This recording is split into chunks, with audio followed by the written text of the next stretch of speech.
नमस्कार, मैं हूं वारिश अजहर आपके साथ। हमारे खास पेशकश पे आपका स्वागत है। जी हां, योगी है तो मुमकिन है। बिहार विधानसभा चुनाव में एनडीए की प्रचंड जीत के बाद उत्तर प्रदेश में भी भारतीय जनता पार्टी के हौसले बुलंद हो गए हैं। बिहार में जीत का परचम लहराने के बाद बीजेपी ने देश के सबसे बड़े राज्य में जीत का रथ मोड़ दिया है। ऐसा आने वाले दिनों में पार्टी को लेकर कई अहम फैसले भी लिए जा सकते हैं। उत्तर प्रदेश में अगले साल पंचायत चुनाव और फिर 2027 में विधानसभा चुनाव होने वाले हैं और पार्टी का पूरा फोकस अब मिशन यूपी पर ही रहने वाला है, जिसे देखते हुए अब योगी सरकार की कैबिनेट और पार्टी के संगठन में बदलाव देखने को भी मिल सकता है। लंबे वक्त से लंबित बीजेपी प्रदेश अध्यक्ष को लेकर भी फैसला हो सकता है, ये माना जा रहा है। यूपी के काफी समय से बीजेपी प्रदेश अध्यक्ष के नाम को लेकर मंथन चल रहा है, लेकिन पार्टी में अंदरूनी खींचतान की वजह से अब तक इसे लेकर फैसला नहीं हो पाया है। बीजेपी किसी ऐसे चेहरे की तलाश में है जिससे जातीय समीकरण को साधा जा सके। चर्चा यह भी है कि बीजेपी ओबीसी समाज से किसी को प्रदेश अध्यक्ष बनाने का दांव भी चल सकती है। इस रेस में deputy CM Keshav Prasad Maurya, cabinet मंत्री स्वतंत्र देव सिंह, धर्मपाल सिंह के नाम भी सबसे आगे चल रहे हैं। इसके अलावा पार्टी दलित चेहरे को लेकर भी मंथन जो है वो साफ तौर पे कर रही है। यूपी में अगले साल पंचायत चुनाव होने हैं और बीजेपी इसे भी विधानसभा चुनाव की तैयारियों से जोड़कर देख रही है। पार्टी का यहाँ पे मानना है कि पंचायत चुनाव का असर विधानसभा चुनाव पर देखने को मिलेगा। लोकसभा चुनाव में सपा के हाथों मिली हार के बाद बीजेपी अब राज्य में हर फैसला सोच समझकर उठा रही है।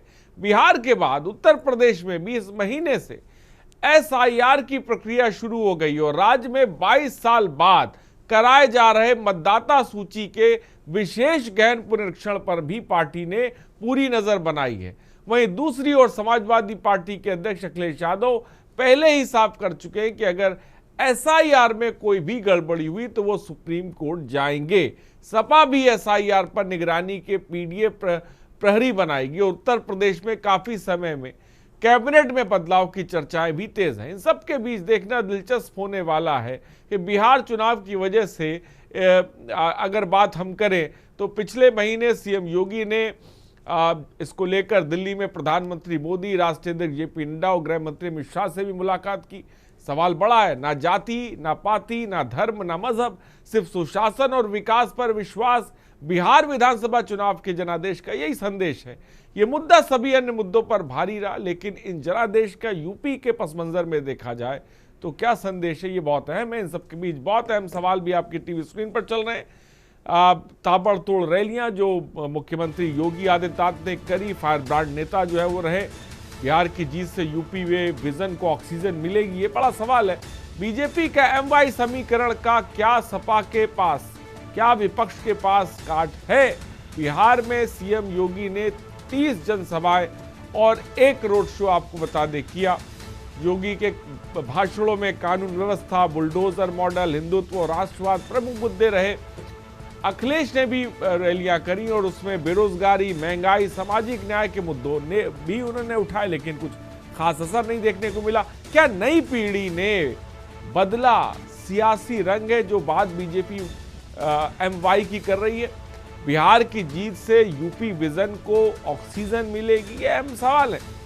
और एमवाई जो बीजेपी का है, महिला यूथ, क्या इसका सामना खासकर अखिलेश यादव का पीडीए या एमवाई समीकरण जो उनके रहते कर पाएगा? ये भी बहुत सवाल है। तमाम गेस्ट इस पर चर्चा करने के लिए जुड़ रहे हैं हमारे साथ।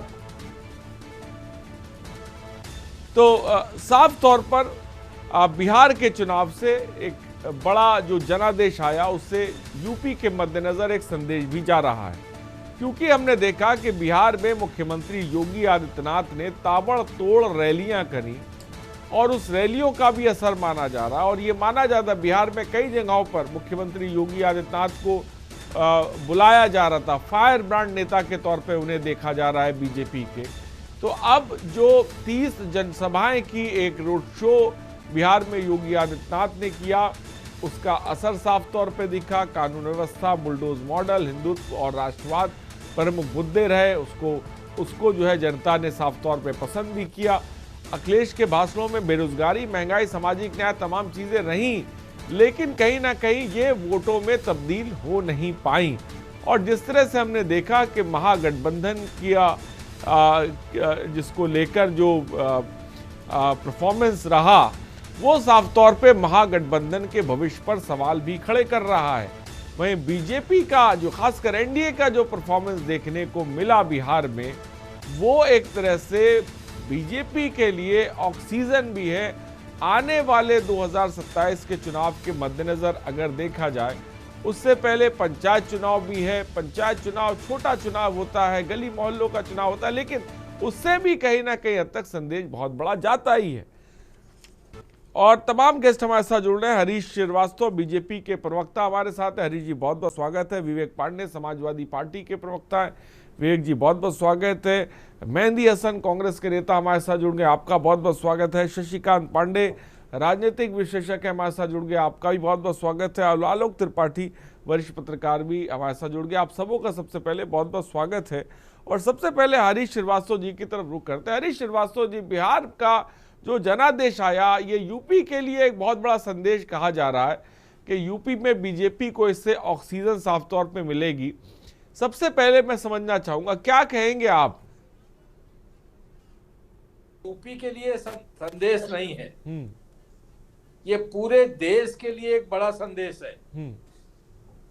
और संदेश ये है, बिहार की जनता जनार्दन ने पूरे देश को जो संदेश दिया है, वो संदेश ये है कि जिस तरह से देश के यशस्वी प्रधानमंत्री मोदी जी और भाजपा का नेतृत्व जन सरोकारों के लिए, आम आदमी की समस्याओं के प्रति जो उसकी संवेदनशीलता है, जिस तरह से युवाओं के और महिलाओं के सशक्तिकरण के लिए प्रतिबद्धता है, सुशासन को साकार करने की जो उसकी प्रतिबद्धता है, जो युवाओं को रोजगार देने, उनकी शिक्षा को लेकर प्रतिबद्धता है, उसके लेके जो काम कर रही है भारतीय जनता पार्टी का नेतृत्व, जो काम कर रहा है हमारे माननीय प्रधानमंत्री जी के दिशा निर्देशन में, माननीय गृह मंत्री जी के दिशा निर्देशन में, और उत्तर प्रदेश के यशस्वी मंत्री आदरणीय योगी आदित्यनाथ जी के उत्तर प्रदेश का अगर हम वो लेते हैं, तो जो काम हो रहा है आज, उसको पूरे देश में सराहा जा रहा है, बल्कि पूरी दुनिया में सराहा जा रहा है।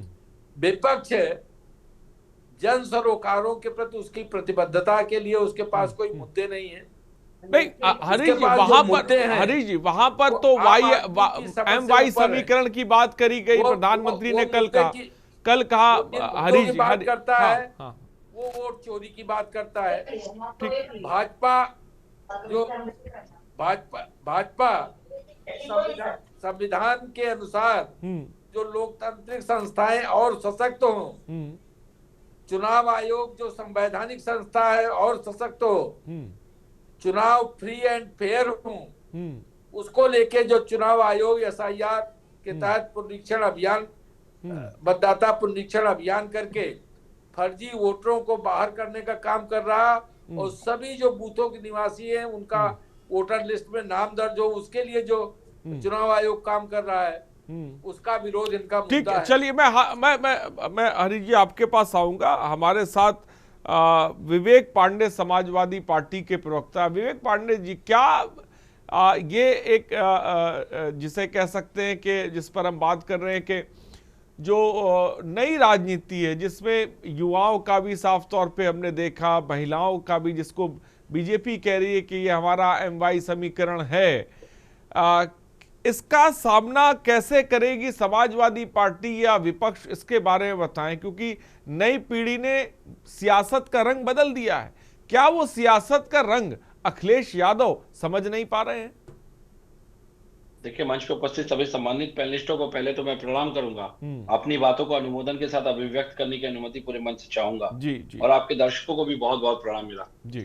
देखिए, ये युवा पीढ़ी ही है जो आज सोशल मीडिया और सोशल प्लेटफॉर्म के माध्यम से चुनाव आयोग की निष्पक्षता पे लगातार सवाल उठा रही है। ये वही युवा पीढ़ी है जो कि आज लगातार बिहार के चुनाव में जिस तरीके से वोट काटने की बात आई अभी हमारे आदरणीय भाजपा के जो बड़े प्रवक्ता बैठे हैं, बुजुर्ग हैं, उन्होंने कही, तो वोट काटने का सवाल ये राजनीतिक दल नहीं, ये वही युवा पीढ़ी उठा रही है जिसकी बात अभी ये कर रहे हैं। सबसे बड़ी बात अभी इन्होंने बहुत अच्छी एक बात कही कि चुनाव आयोग की स्वतंत्रता और संवैधानिक संस्थाओं की स्वतंत्रता की स्वायत्ता पे जोर दिया जा रहा है। इतना जोर दिया जा रहा है कि दो पूर्व चुनाव आयुक्त बिना कारण इस्तीफा दे करके शांति से अपने पद को त्याग करके जिम्मेदारी से हाथ छुड़ा बैठे, और उससे बड़ी बात आज तक उसका कोई कारण स्पष्ट नहीं है। एक तो सुनते हैं कि देश भी छोड़ करके चले गए। नहीं तो विवेक पांडे जी, एक चीज मैं समझना चाहता हूं, ये जो जनादेश बिहार का आया, क्या ये जनादेश जनता का था? आपको लगता है कि इसमें तंत्र का भी बहुत बड़ा हाथ है? क्या आप ये मानते हैं? आपका ये कहने का नहीं, देखिए, मैं तो वही सवाल उठाऊंगा कि जिस तरह से विपक्षी दलों के चुनावी बैलेट की जो पर्चियां थी, आज सुबह देखिए ट्विटर पे सुबह से एक वीडियो वायरल है, वो किसी जंगल टाइप के स्थान पे कहीं पाई गई है, बहुत सारी पर्चियां वहां फाड़ के फेंकी गई, जहां पुलिस के आला अधिकारी भी मौजूद है, ग्रामीण भी मौजूद है, और वो बाकायदा सवाल उठा रहे हैं कि ये पर्चियां यहाँ पे आई कैसे। तो ये तो चुनाव आयोग की निष्पक्षता पे सवाल उठना नहीं उठना, ये तो जनता तय कर ले। अब उससे बड़ी बात मैं कहूंगा, आप तो ये मान रहे हैं ना विवेक पांडे जी, ये जनादेश है, इसका सम्मान तो कर रहे हैं ना, इसमें आपको कोई घालमेल और मिलावट तो नहीं दिखाई पड़ रही है?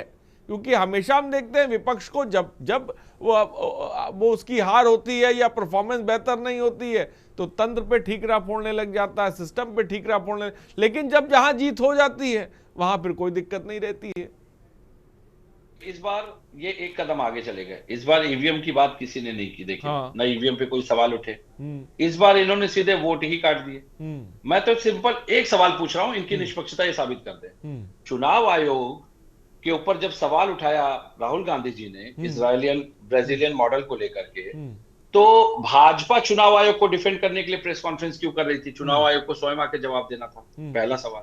दूसरा सवाल, क्या चुनाव आयोग भाजपा की संवैधानिक की राजनीतिक इकाई है जो हर बार चुनाव आयोग पे सवाल उठता है लेकिन उसको बचाने के लिए प्रेस कॉन्फ्रेंस भाजपा के नेता करते हैं? और सबसे महत्वपूर्ण, जो अब आपका सवाल था, सबसे महत्वपूर्ण, ये जनादेश बिल्कुल उसी तरह, उसी ग्रेस मार्क्स की तरह है जिस तरह ग्रेस मार्क्स दे करके फेल होते हुए बच्चे को जबरदस्ती ढकेला जाता है अगली पंक्ति में, अगली कक्षा में। तो ये जनादेश ग्रेस मतदान के माध्यम से उसी तरह इनको धकेला गया, जबरदस्ती पदस्थ करवाया गया है सत्ता में।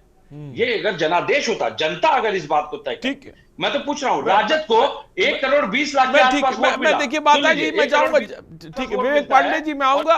हरीश श्रीवास्तव जी, आपसे भी मैं जवाब जरूर लूंगा, लेकिन मैं चाहूंगा कि सबसे पहले सबकी एक 20 सेकंड में मैं जवाब दे देता हूं। हाँ, जल्दी से दे दीजिए, फिर मैं आगे बढ़ूं जल्दी से। देखिए, हमारे विपक्ष के जो मित्र हैं वो जिस तरह से जनादेश को नकारने का काम करते हैं,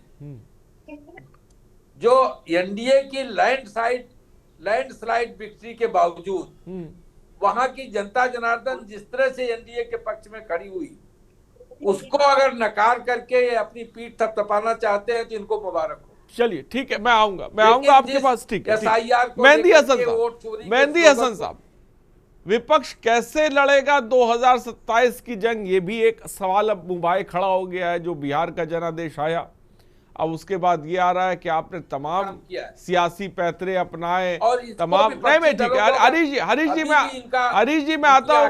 मेहंदी हसन साहब, तमाम वादे किए, तमाम मुद्दों को उठाया, लेकिन वो वोट में तब्दील नहीं हो पाए। अब इसको 27 से जोड़ के देखा जा रहा। हमने ये भी देखा क्या जो है महागठबंधन के तमाम नेताओं ने रैलियां करी, हमने ये भी देखा कि ताबड़तोड़ योगी आदित्यनाथ ने भी रैलियां करी। आखिर कहां चूक रह गई और 27 का सामना कैसे करेंगे? अब तो एक नया समीकरण आ गया है, महिला यूथ समीकरण, YM समीकरण। मेहंदी हसन साहब बोले, मेहंदी हसन साहब अनम्यूट करें और बोले, अनम्यूट कर ले।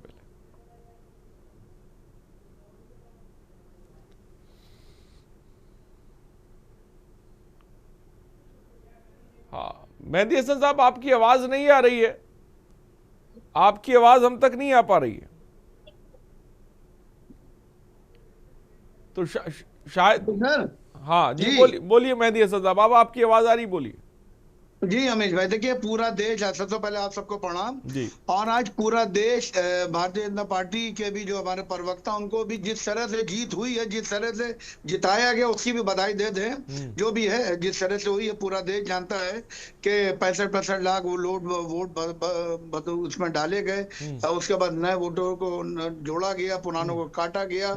और कोई ब्राजील से कोई मॉडल आ रही है, उसका 23 जगह नाम डलवा दिया गया, जिनका जो न लोग 100 साल की उम्र का, उनके नाम पे वोट पड़ेंगे। इस तरह की सब चीजें हुई हैं। और यहाँ पर सिर्फ भारतीय जनता पार्टी नहीं, बल्कि इलेक्शन कमीशन ने पूर्ण रूप से अपनी जिम्मेदारी को निभाते हुए भारतीय जनता पार्टी को शानदार तोहफा दिया है। और जब यह ज्ञानेश कुमार जी रिटायर होंगे अमीश भाई, तो ये समझ लेंगे एक सवाल मेहदी हसन साहब, आपको चुनाव आयोग पे भरोसा है या नहीं है?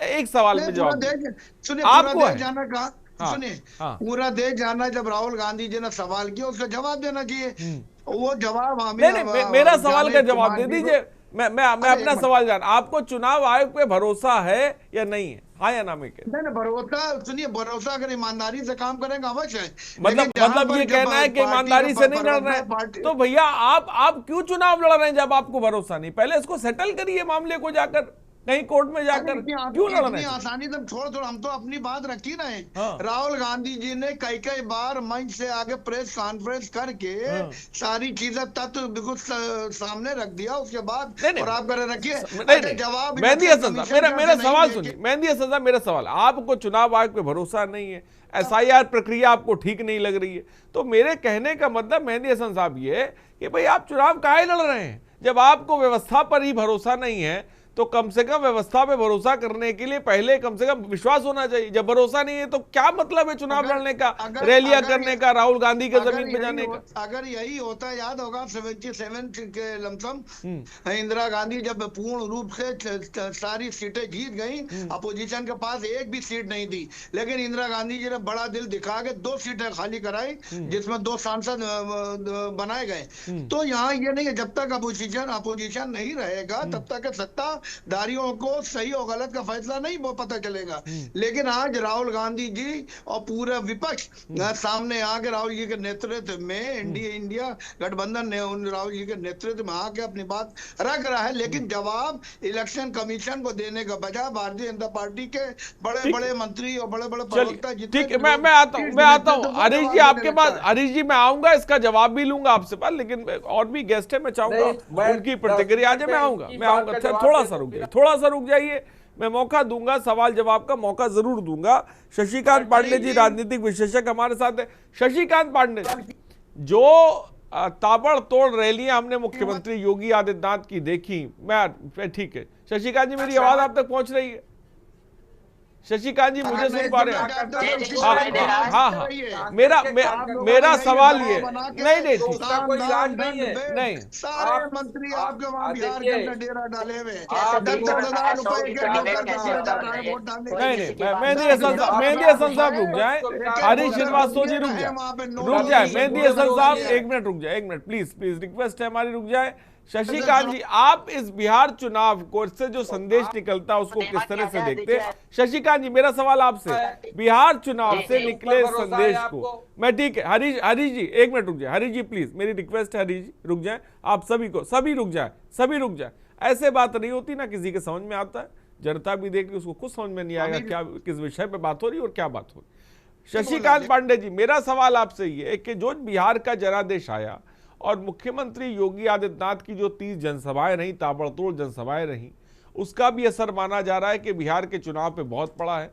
इसके अलावा कुछ जो मुद्दे साफ तौर पे एनडीए ने उठाए वो वोट पे कन्वर्ट हुए हैं, विपक्ष के मुद्दे जो थे वो वोट पे कन्वर्ट नहीं हो पाए। अब भले ही वो एक तंत्र को लेकर, तमाम तरीके के लेकर बात कह रही, लेकिन 27 के मद्देनजर देखा जाए तो किस तरह की तस्वीर बन रही है और क्या विपक्ष के लिए मुश्किल होने वाली है?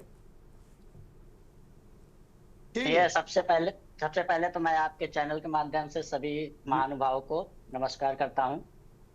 देखिए 2027 के मुद्दे का जो आप कह रहे हैं, इसका बेनिफिट मिलेगा, देखिए जरूर मिलेगा। बिहार का जो नतीजा आया है इस बार, बहुत बड़े संख्या में लोगों ने मतदान किया है। MY फैक्टर का जो बात आपने की है, MY फैक्टर का बेनिफिट बीजेपी को, एनडीए सरकार को मिली है।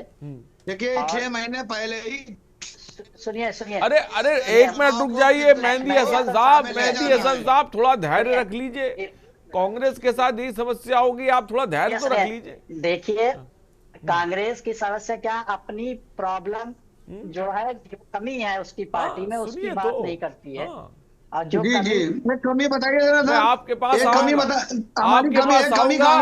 आपको मौका भी दूंगा मेहंदी हसन साहब, लेकिन एक मिनट रुक जाइए। जब आपका समय आए तो बोलिएगा, जब आपका समय आए तो बोलिएगा। ऐसे नहीं बात चलेगी, ऐसे बिल्कुल बात नहीं चलेगी। शशिकांत साहब बोले आप।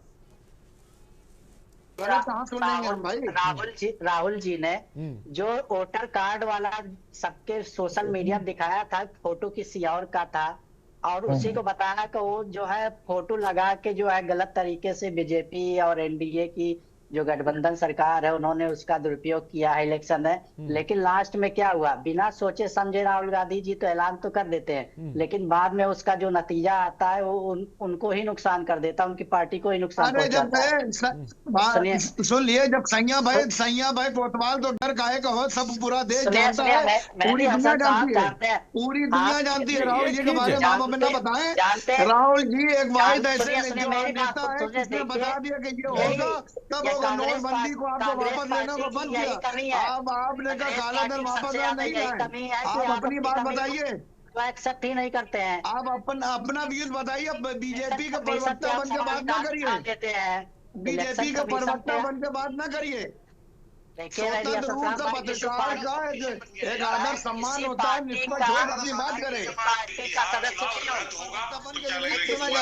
सदस्य नहीं हूँ मैं शशिकांत जी, मैं आपके पास आता हूँ। शशिकांत जी, आलोक त्रिपाठी जी हमारे, आलोक त्रिपाठी जी आप क्या कहेंगे?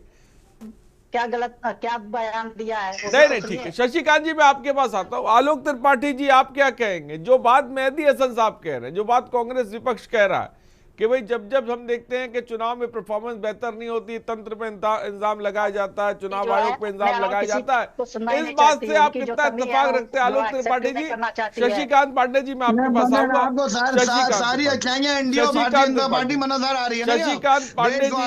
शशिकांत पांडे जी, मेहंदी हसन साहब मैं आऊंगा आपके पास, मैं आऊंगा। आपके ब्रेक का वक्त हो चला है, फिलहाल रुकते एक छोटे से ब्रेक के लिए, हम जल्द हाजिर होंगे, आप बने रहिए हमारे साथ।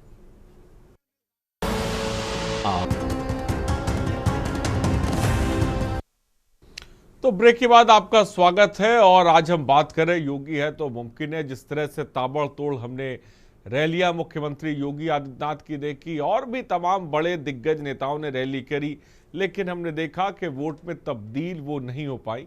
एनडीए को जबरदस्त तरीके से प्रचंड जीत साफ तौर पे देखने को मिली। आलोक त्रिपाठी हमारे साथ है। आलोक त्रिपाठी जी, आप किस तरह से बिहार चुनाव को देखते हैं, और बिहार चुनाव का जो प्रभाव है कितना आपको यूपी में पड़ता हुआ नजर आता है, बताएं।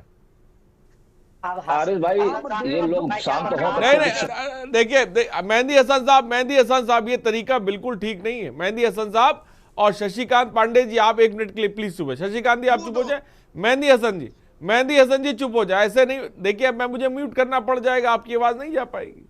आप अच्छे प्रवक्ता है, और अगर आप सवाल पर जवाब दें तो वो बेहतर रहेगा, लेकिन इस तरह से समय को जाया मत करिए। समय को जाया, मैं आऊंगा आपके पास तो टाइम दूंगा, बोलिएगा तब। आलोक त्रिपाठी जी अब बोले आप, आपका टाइम। आलोक त्रिपाठी जी, बीजेपी का आलोक त्रिपाठी जी, शशिकांत जी आप रुक जाइए, शशिकांत जी आप रुक जाइए, आप रुक जाए, शशिकांत जी एक मिनट रुक जाए, प्लीज रुक जाए, हम कह रहे हैं आपसे। हाँ आलोक जी आप बोलना शुरू करें। जी देखिए, चुनाव बिहार में हुए, लेकिन उसका असर या उसका भविष्य यूपी में जुड़ गया है। और जिस तरह से बिहार में चाहे लालू जी की पार्टी हो या विपक्ष कह लीजिए, जिस तरह से वहां जनसभाएं भीड़ इकट्ठी हो रही थी, लोगों को लग रहा था कि शायद इस बार कुछ परिणाम बदलेगा। लेकिन उसके बाद भाजपा की जो रणनीति, कहते हैं ना कि भारतीय जनता पार्टी पूरे 365 दिन रणनीति बनाती है, हर बार रणनीति। जैसे इस बार विपक्ष ने भी जो है अलग मुद्दे थे वहां बिहार में, इस पिछले चुनाव के मुकाबले इस बार के जो मुद्दे थे वो अलग थे, और लग रहा था कि इस बार कुछ चेंज होगा। लेकिन अंत समय जो भी चीजें हुई, तो कहीं ना कहीं योगी फैक्टर जो जो एक अपना महत्व है, या पूरे देश में आप देखिए, यहाँ ही नहीं बिहार ही नहीं, यूपी नहीं, महाराष्ट्र या अन्य जहां भी चुनाव हुए वहां योगी जी की डिमांड है, लोग उनको सुनना चाहते हैं, लोग कहीं ना कहीं फॉलो कर रहे हैं। यही कारण है कि बिहार में पूरा रणनीति बदल गई। अब वो बात अलग है कि विपक्ष जो आरोप लगाता रहा है, ईवीएम नहीं लगा करके इस बार उसने मतदाता चोरी का आरोप लगाया, चीजें ठीक थी, लेकिन अगर हम बात करें लेकिन अगर हम यूपी को लेकर के आते हैं, बिहार में जो होना था वो हो गया, सरकार बन गई, परिणाम आ गए, अब हमको 5 साल इंतजार करना पड़ेगा। वो सबको मालूम है, उसको आप उसको हमको मालूम है जन्नत की हकीकत, लेकिन हमको मालूम है जन्नत की हकीकत, लेकिन और दिल को बनाने के लिए जनाब आपको जन्नत की हकीकत पता है मेहंदी हसन साहब, जन्नत की हकीकत पता ही करते करते कांग्रेस कहां से कहां पहुंची जा रही है। अरे हकीकत जान के क्या करेंगे भाई, अपने ऊपर काम करने की जरूरत है। कहां से कहां पहुंच गए ये तो देखिए, हकीकत मालूम करते करते। अरे जी मैं कह रहा हूँ मेहंदी भाई, बिहार जो चला गया, अब यूपी की तैयारी करिए, 2027 में यूपी कैसे फतेह करेंगे उसकी तैयारी करिए, बीजेपी से कैसे लड़ेंगे उसकी तैयारी करिए। जनाब जब पूरा चुनाव आ जाए कर लिया जाए, चाहे जितनी तैयारी कर लिए। नहीं ये जो बात आपने कही मेहंदी हसन साहब, ये जो बात आपने कही चुनाव ही हाईजैक कर लिया गया, यानी कि आप अब मान के चलिए फिर आप मतलब नहीं ना बचा ना फिर कोई लड़ने का, फिर आप काय मेहनत कर रहे, फिर राहुल गांधी काय जमीन पर जा रहे, मुझे आप ये बताइए। वो मुतमईन है नहीं आप भाई, जब आपने कह दिया, अब आपने कहा चुनाव को हाईजैक कर लिया गया, तो फिर आप मेहनत क्यों कर रहे हैं वहां पे जाके, बिहार में मेहनत क्यों कर रहे थे? नहीं करना चाहिए था। जब चुनाव हाईजैक है, तंत्र हाईजैक है, तो मेहनत किस बात की है? तब क्यों मुद्दे उठा रहे हैं जब आपको पता है कि जब तंत्र ही सिस्टम गड़बड़ा गया तो भाई क्यों जा रहे हैं? ये इसका जवाब मुझे आपसे चाहिए, बताइए। बताएं। मैं कह रहा हूं कि जब आप कह रहे हैं कि भाई पूरा का पूरा हाईजैक चुनाव को कर लिया गया, तो राहुल गांधी और तमाम बड़े नेता काहे मेहनत कर रहे हैं जमीन पर भाई, जब आपको भरोसा नहीं? बताइए क्यों कर रहे हैं? हम हिंदुस्तान को बड़ी कुर्बानी दे रहे हैं, हिंदुस्तान को बड़ी कुर्बानी। अरे हम ये कहें अगर नहीं सुनिए मेहंदी हसन साहब, मैं ये कहूं कि अगर मुझे किसी व्यवस्था पे यकीन नहीं है तो हमको फिर मेहनत नहीं करनी चाहिए। फिर आप चुनाव क्यों लड़ने जा रहे हैं? काय विपक्ष बने हुए हैं? आप पहले जाइए सुप्रीम कोर्ट जाइए, वहां पर जाकर पहले ये मसले को सॉल्व करिए, जब आप पहले भरोसा लेकर आइए, फिर चुनाव मैदान में आइए। चुनाव मैदान में फिर आइए, बिना विश्वास के आप आते हैं, उसके बाद कहते हैं कि तंत्र गड़बड़ है, सिस्टम है। अभी यहीं बिहार में अगर बेहतरीन परफॉर्मेंस हो जाती तो फिर सब ठीक हो जाता, फिर सब ठीक होता कि नहीं होता? बताइए। जहां जहां पर भी कांग्रेस को बेहतर परफॉर्मेंस मिला, वहां पर आपने कभी नहीं कहा कि यहां तंत्र गड़बड़ है या चुनाव आयोग गड़बड़ है, तब वहां पे क्या होगा? मेहंदी हसन साहब, ये बात अब जनता जानती है। अब आप प्रवक्ता हैं, आपको कुछ नया लाना चाहिए निकाल के। सुनिए शशिकांत जी, आप मुझे सुनिए, शशिकांत जी आप रुकिए। अब मेहंदी हसन साहब कुछ नया निकाल के लाना है आपको, ये पुराना घिसी पिटी लाइन नहीं चल पाएगी, कुछ नया निकाल के लाइए तो मजा आए। कुछ नया नहीं है आपके पास, वही पुरानी घिसी पिटी लाइन है। मैं तो यही कहूंगा। हरी जी बोले, हरी जी जवाब है। हाँ, जो जिसे बेटे अपने माता पिता को बदल दो, कि पुराने लोगों को बदलो, पुरानी चीजें रिपीट नहीं मिलता, एकदम लगे सभी मदद की जा रही है। और आपके शेरों शायरी आप लोग नया गुफा छोड़ देते हैं, आज ये होगा, आज वो होगा। अरे नंगा नायक कभी छोड़ेगा क्या? कारोबार दिए, रोजगार दिए, नौकरियां दिए, खत्म हो गए। लोग हिंदुस्तान छोड़ छोड़ के भाग रहे हैं, न जाने मेहंदी हसन साहब आप रुक जाए, मेहंदी हसन साहब देखिए रुक जाए। मेहंदी हसन साहब, ये तरीका डिबेट का बिल्कुल भी नहीं है, ये मुझे पसंद नहीं है बिल्कुल भी। मेहंदी हसन साहब एक मिनट रुक जाए, सभी लोग। मेहंदी हसन साहब, हरीश जी एक मिनट रुक जाए।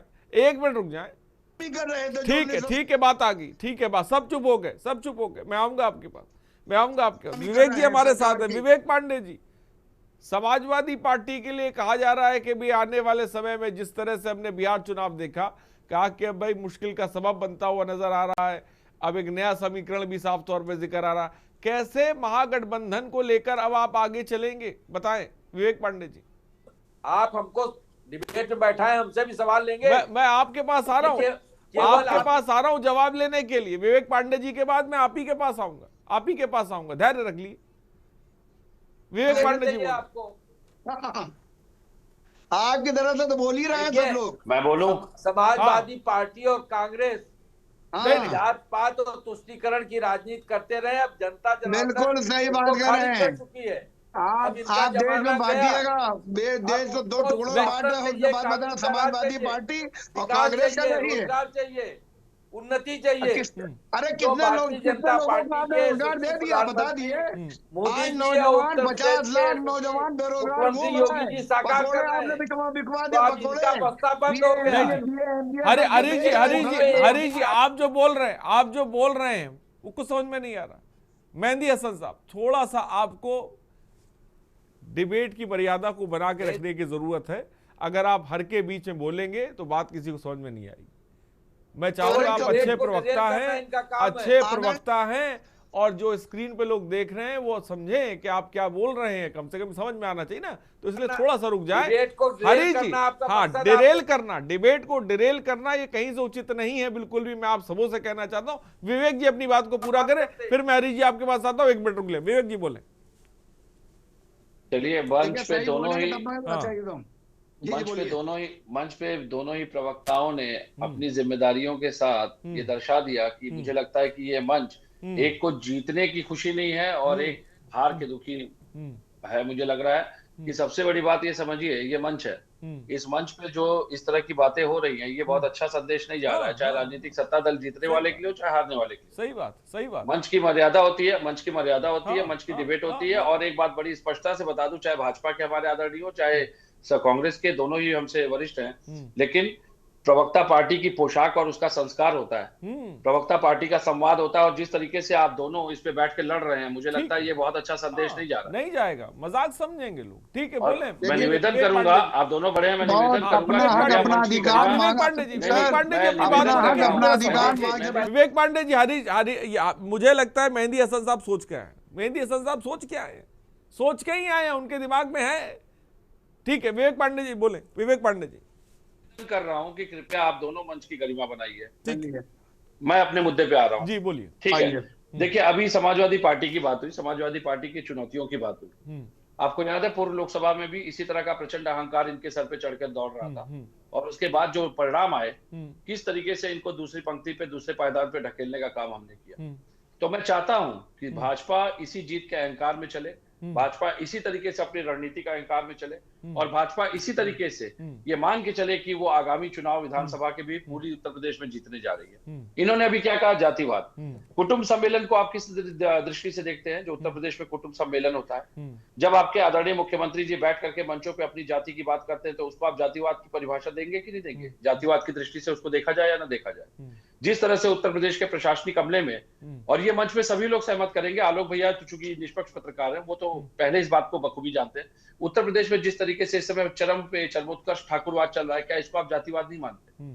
तो मुझे लगता है कि देखिए, केवल कह देने मात्र से अगर आपका जातिवाद आपकी भाजपा की जो डिक्शनरी की परिभाषा है उससे बदल जाएगा, तो मुझे लगता है, लेकिन जो डिक्शनरी हमने पढ़ी है संवैधानिक रूप से, सामाजिक रूप से, उसमें जातिवाद की परिभाषा स्पष्ट। ठीक है विवेक पांडे जी, आपने बात रखी। अब हाँ जी, मैं अब हरीश जी के पास मैं कंक्लूड कर दूं, केवल जल्दी से, कम शब्दों में जल्दी से। मैं कंक्लूड कर रहा हूं। मैं वास्तव में ये बात कहूंगा कि अगर आदरणीय योगी जी के पास उत्तर प्रदेश के विकास को लेके, बिजनेस समिट में उन्होंने जो MOU साइन कराया उसको लेकर के, इंफ्रास्ट्रक्चर को लेके, इंटरनेशनल नेशनल पॉलिसीज को लेके, ट्रेड पॉलिसीज को लेके, with other state, industrial policy को लेकर के कोई मुद्दे होते, तो वो मंचों से केवल हिंदू मुस्लिम और राजनीतिक धार्मिक बयानबाजी नहीं करते। उनकी राजनीतिक धुरी केवल हिंदू मुस्लिम की धुरी के बीच में। ठीक है हरीश जी आप क्या कहेंगे? जो बात विवेक पांडे जी ने कही उस पर क्या कहेंगे? देखिए, विवेक पांडे जी की देखिए मजबूरी है, समाजवादी पार्टी हो या कांग्रेस पार्टी हो, इनकी राजनीति की धुरी केवल मुस्लिम तुष्टीकरण है। भारतीय जनता पार्टी का एलानिया एजेंडा है सबका साथ, सबका विकास, सबका प्रयास, सबका विश्वास। एक उसको लेके काम कर रही है, और जनता जनार्दन का जो प्रचंड बहुमत मिल रहा है वो इस बात का प्रमाण है। एक सवाल है, आरोप मत देने से यूपी को लेकर हम देख रहे हैं बीजेपी प्रदेश अध्यक्ष के नाम को लेकर मंथन चल रहा है। लगातार अभी तक कर रहे थे, वो प्रेस इनको नहीं सुनाई पड़ रही थी। और राहुल गांधी को अगर बिहार की जनता के मुद्दे उठाने होते, ये राहुल गांधी इनको सोने नहीं दे रहे हैं। अगर बिहार, चुप रहिए जरा पहले, अरे अब तो चुप है यार, राहुल गांधी आपको सोने नहीं देंगे। आपका टर्न आएगा तो कांग्रेस आपको सोने देगी। आपका टर्न आएगा तो बोलिएगा, नहीं मैं चुप हो जाता हूँ।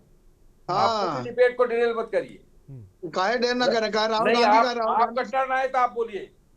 हाँ, हरीश जी अपनी बात को पूरा करें जल्दी से, फिर मैं आता हूँ। हरीश जी जल्दी को बिहार के जमीनी मुद्दे उठाने होते तो चुनाव के बीच विदेशी दौरा न करने लगते। वास्तविकता यह है, चाहे उत्तर प्रदेश हो, चाहे वो बिहार हो, चाहे अन्य राज्य हो, कांग्रेस के पास न नेता है न कार्यकर्ता है। ये मतदाता बनती हैं, बीएलओ बूथ बूथ जा रहे हैं, वो चाहे समाजवादी पार्टी हो, चाहे कांग्रेस पार्टी हो, भाजपा हो या अन्य राजनीतिक दल।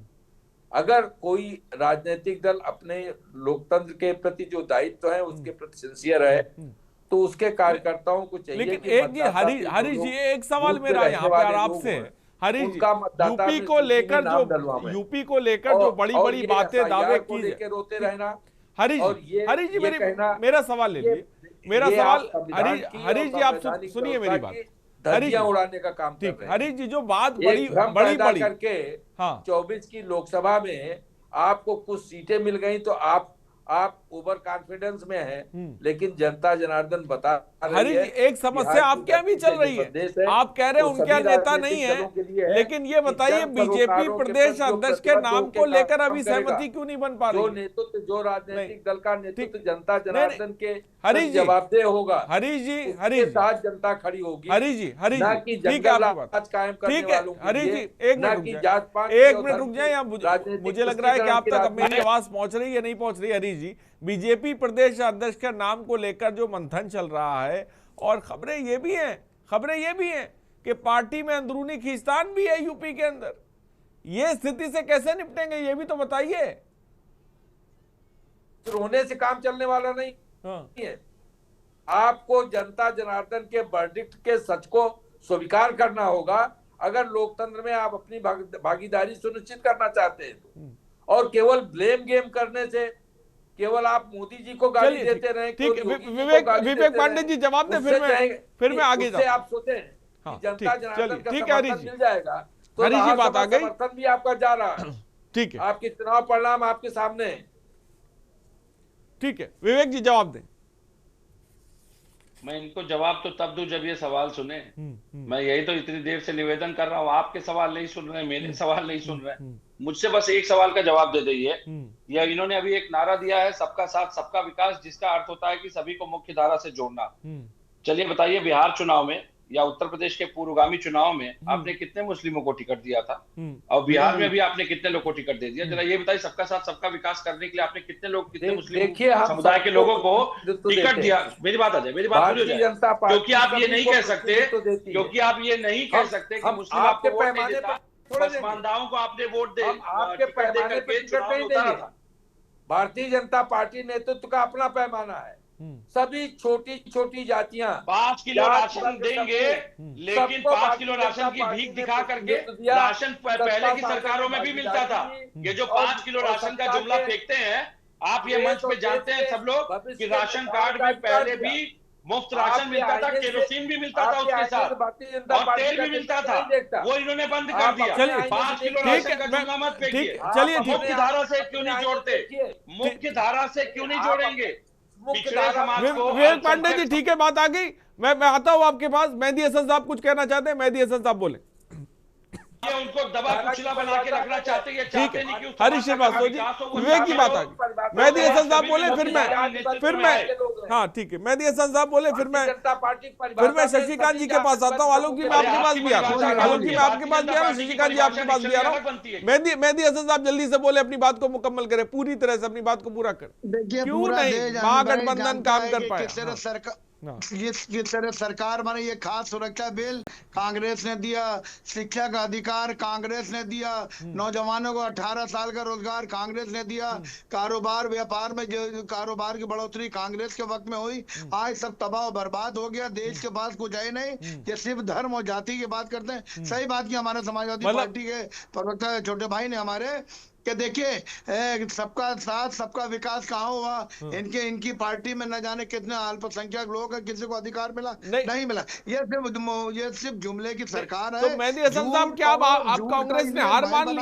क्या कांग्रेस ने हार मान ली? अब एक बार आप बोल चुका, तो बोले बोलिए बोलेगा उसके बीच में, फिर वो बोले वो जो बैठे हमारे बड़े भाई बोलिए जल्दी, वो फिर कहेंगे शेर और शायरी से बात करेंगे। सर हजारों शेर यहाँ खुद जाते हैं। तो देश को बनाने में आप भिखारी देश को ना बनाइए। आप 5 किलो 6 किलो 14 किलो ये राशन दे रहे, कांग्रेस के टाइम पे था, भिखारी नहीं बनाता है।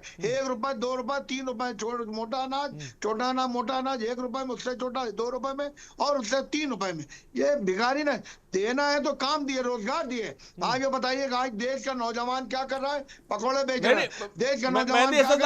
अब मेरा एक सवाल ले मेहदी हसन साहब, मेरा एक सवाल ले लीजिए भाई। जब आप बेरोजगारी की बात कर रहे थे, मैं कह रहा, अब सुन तो लीजिए, देना है, सुनिए मैं, देखिए हम संपन्न है, आप सब संपन्न है, लेकिन हम आवाम की जो जरूरत, आप जरूरत की बात कर रहे थे ना, आवाम की जरूरत की बात, तो आवाम ने काहे नहीं सुनी आपकी बात? ये तो बताइए।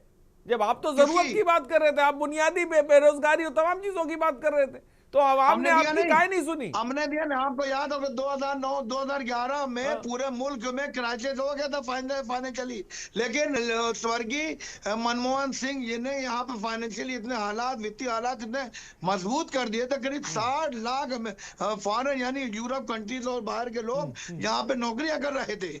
यहाँ से किसी कोई बैंक नहीं बंद किया गया था, कोई कंपनी बंद नहीं की, जबकि ठीक है मेहदी हसन साहब, बात आ गई।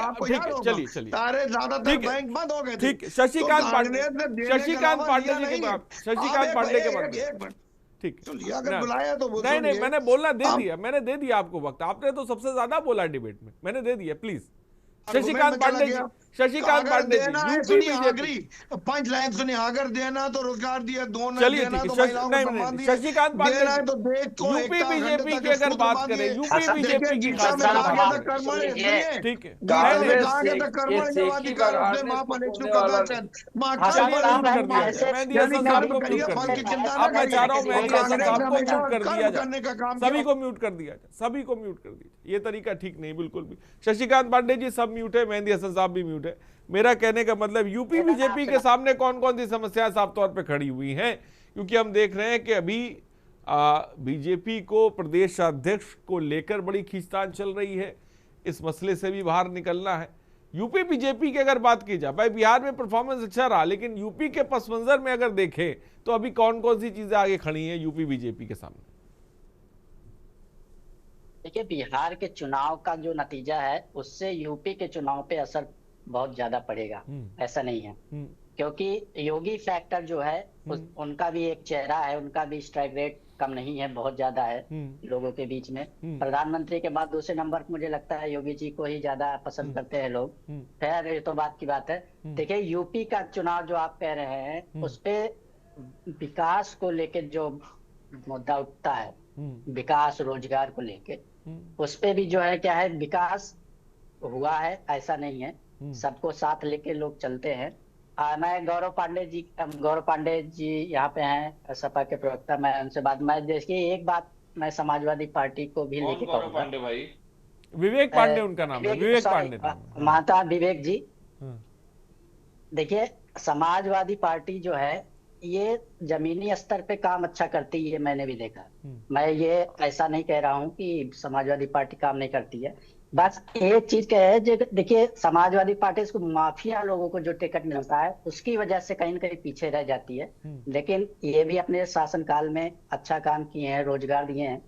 कुछ है तो माफिया लोगों का जो टिकट मिलता है, इससे शशिकांत जी माफिया में तो भाई तमाम लोगों को टिकट मिलता है, ऐसा नहीं। समाजवादी पार्टी में आदरणीय अखिलेश जी ने इस तरह के प्रवृत्तियों को टिकट देने से रोकने का काम किया, अपराधीकरण रोकने का काम किया। अखिलेश जी की पहले नीतियों को पढ़िए जो उन्होंने उस समय कार्य किए।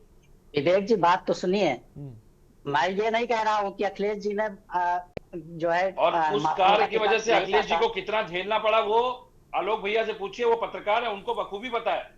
इसी बात को लेकर द्वंद छिड़ाता क्योंकि चलिए एक दर्शक हमारे साथ जुड़ गए, मैं आऊंगा गिरीश हमारे साथ। एक गिरीश जी बहुत बहुत स्वागत है, क्या कहेंगे आप? मैंने गुजरात का चुनाव देखा था, हरियाणा का देखा और अभी बिहार का देखा। सत्ता बल, धन बल, जन बल और सारे संवैधानिक पदों पे प्रांतों में बैठे, केंद्र में बैठे लोगों ने ये तीनों चुनाव हाईजैक किए, बड़ी सफाई से किए। और चुनाव आयोग जो है मौन देखता रहा।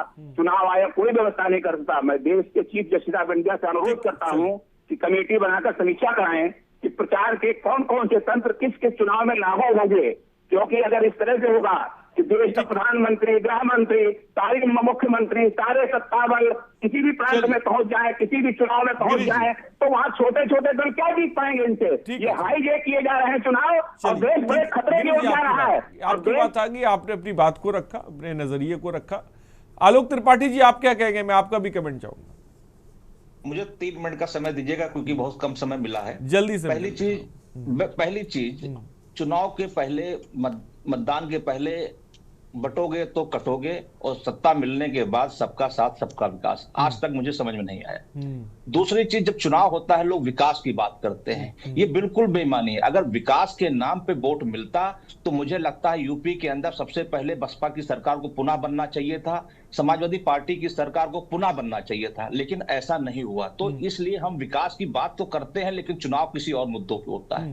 तीसरी बात, बिहार के चुनाव में जो भी परिणाम आया वो खत्म हो गया, लेकिन उसका असर यूपी में बहुत मजबूत हो गया, क्योंकि जिस तरह से यूपी भाजपा के अंदर एक रणनीति बन रही थी योगी जी को हटाने को लेकर के, नए प्रदेश अध्यक्ष को लेकर के, उन सब चीजों में कहीं ना कहीं एक योगी फैक्टर फिर से एक संजीवनी पाया है बिहार के चुनाव को लेकर के। तो मुझे लगता है जो लोग एक लॉबी लगी हुई थी वो कहीं ना कहीं फिर से हुई है, और फिर से उनकी अपनी यूपी के अंदर एक पैठ जो थी वो मजबूत हुई है। कहीं ना कहीं भाजपा को फिर से सोचना पड़ेगा, और फिर दिल्ली और जो लखनऊ की जो दौड़ होती थी, चाहे जो चर्चा निकल के आती थी, चाहे केशव मौर्य जी को लेकर के, चाहे योगी आदित्यनाथ जी को लेकर के, मुझे लगता है वो फिर से कहीं ना कहीं भाजपा के लिए एक मंथन का समय है और यूपी को लेकर के। और 2027 का जो चुनाव होगा या उसके पहले जो नगर पालिका जिला पंचायत के जो चुनाव होंगे उसमें भी अग्नि परीक्षा होगी। तो भाजपा के लिए इस समय बिहार चुनाव के बाद यूपी का एक बड़ा मुद्दा है, और उसको जो योगी जी को लेकर के जो तमाम पिछले कई वर्षों से चीजें चलती आ रही हैं, चाहे केशव जी को लेकर के,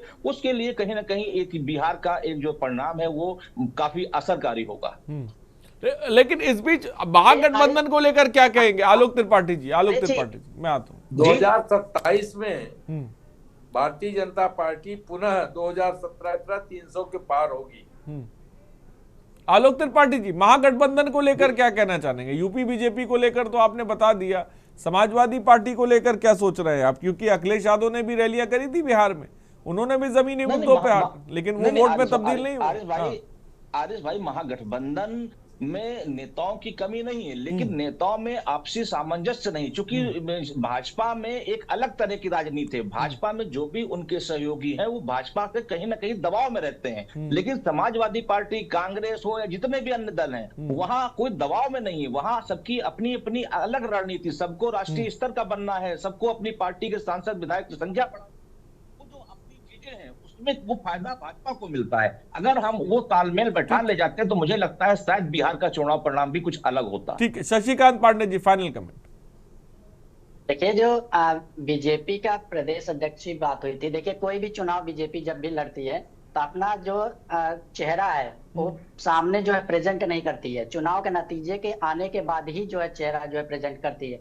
क्योंकि ये जो है बीजेपी कब क्या डिसाइड करेगी ये कोई कह नहीं जा सकता। मैं ये नहीं कहता हूँ कि अब प्रदेश अध्यक्ष कौन होगा ये तो बीजेपी की अंदरूनी बात है, वो लोग क्या सोचेंगे, किसको रखेंगे, किसको प्रेजेंट करेंगे, तो बात की बात है। लेकिन देखिए जो यूपी के चुनाव की बात है, देखिए भाजपा और समाजवादी पार्टी में कांटे की टक्कर होती रहती है, ऐसा नहीं है। विकास को लेके भाजपा की सरकार में विकास को भी लेके कहीं ना कहीं कमी है, ये मैं भी मानता हूँ। विकास की बात जहां आती है वो भाजपा से अच्छा मुझे समाजवादी पार्टी लगती है। ये मेरा नहीं तो जनता का भरोसा तो हम देख रहे हैं कि भाई जनता का भरोसा कहाँ पर है। जनता का भरोसा क्या, देखिए राजनीति जनादेश को भी तो देखेंगे ना शशिकांत साहब। जनादेश को जनादेश का कोई मायने है कि नहीं? चुनाव को लेके आप जनता के बीच रहते भाई बिहार में अगर एनडीए को जनादेश मिल रहा है तो ये तो मानना पड़ेगा ना कि भाई नीतीश कुमार भी अगर वहां पर काम कर रहे हैं तो ठीक कर रहे हैं, सुशासन बाबू ने कहा जा रहा है तो उन्हीं ने रोजगार दिया होगा तो बदलाव किया होगा, तभी तो वोट दे रहे हैं ना, ऐसे तो नहीं दे रहे। तो जनादेश का भी तो सम्मान होगा कि नहीं होगा? जनता पार्टी को जन समर्थन मिल रहा है चारों तरफ, सुनिए विकास को लेके ही मिल रहा है, कानून के राज को लेके ही मिल रहा है। ठीक है, थोड़ा सा वक्त की कमी है, फिलहाल मैं माजरत चाहूंगा आप सबों से। शशिकांत जी बहुत बहुत शुक्रिया हमसे जुड़ने के लिए, विवेक पांडे जी बहुत बहुत शुक्रिया, हरी जी बहुत बहुत शुक्रिया, मेहदी हसन साहब बहुत बहुत शुक्रिया, आलोक त्रिपाठी जी आपका ही बहुत बहुत, सबों का बहुत बहुत शुक्रिया। तो मुख्तलिफ बातें हैं, लेकिन इन सब के बीच जो फायर ब्रांड नेता की छवि निकल कर आई है बिहार चुनाव में, वो मुख्यमंत्री योगी आदित्यनाथ की निकल कर आई है। योगी है तो मुमकिन है। फिलहाल 27 के चुनाव है, उससे पहले एक लिटमस टेस्ट भी पंचायत के भी चुनाव है। देखना दिलचस्प होने वाला है इस बिहार चुनाव से जो जनादेश निकल कर आया है उससे बीजेपी को कितना 27 के लिए ऑक्सीजन मिलता है। फिलहाल खास पेशकश में इतना ही, बने रहिए हमारे साथ। नमस्कार। गोल्डी मसाले लाए हैं फ्रेश लॉक टेक्नोलॉजी जो रखे मसालों को हर समय फ्रेश। गोल्डी मसाले।